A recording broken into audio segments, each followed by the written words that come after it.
Base dito sa mga lumalabas na mga report sa social media, mukhang ito raw Magnolia Chicken Templados ngayon ay pinag-iisipang mabuti kung ite-trade na itong si James Laput dito sa Converge Piper Xers. Pati na yung kanilang first round draft pick at ang magiging kapalit nito ay si Justin Arana. Mukhang yan daw ang pinag-iisipan ngayon ng Magnolia na sabihin nating blockbuster movie to kung makuha nila itong si Justin Arana mula dito sa Converge Piper Xers. Alam naman natin na tinutukoy nila itong si Justin Arana na isa dito sa mga teams na talagang matindi ang nagiging laro niya. Kaya nga maraming naniniwala na itong si Arana ay isa sa magiging future superstars ng liga at yan daw ngayon ang gustong kunin nitong Magnolia Chicken Templados. Kaya nga si James Laput at isang first round draft pick ang ibibigay nila dahil alam nila na magiging mataas ang asking price ng Converge. Alam din natin na itong Converge naman naghahanap din niya ng iba pang players na pwedeng maidagdag sa roster nila.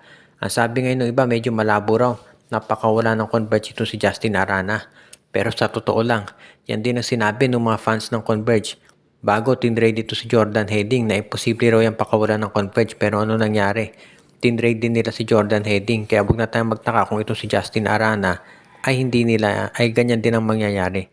Tapos ngayon mukhang matindi talaga yung nagiging sabihin na nating reorganization o pagbabago dito sa loob ng FiberXS. Kaya marami silang mga players na nati-trade o kaya ay nag-express ng kagustuhan daw na umalis na dito sa FiberXS.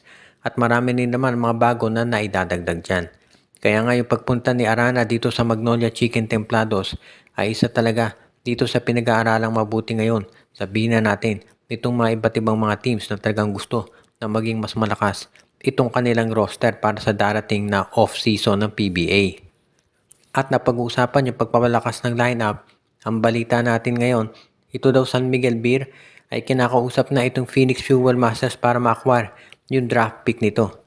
Base dito sa latest standings, yung draft pick ng Phoenix ngayon ay pang number 2 na. Number 1 syempre Terra Firma o Zamboanga Valientes. Number 2 yung Phoenix at number 3 Blackwater. Kaya nga ngayon, ang gustong siguraduhin ng San Miguel, makukuha nila yung draft pick ng Phoenix. Para doon sa mga nagtatanong bakit naman yung Phoenix ang kukunin at hindi yung sa Terra Firma. Ang report kasi ngayong umiikot mukhang ayaw daw pakawanan ng Zamboanga Valientes.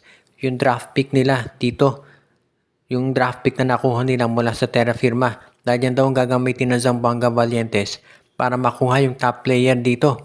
At alam natin na gusto rin daw ng Zamboanga Valientes na makumbinsi si Christian Stanhardinger na maglaro ulit.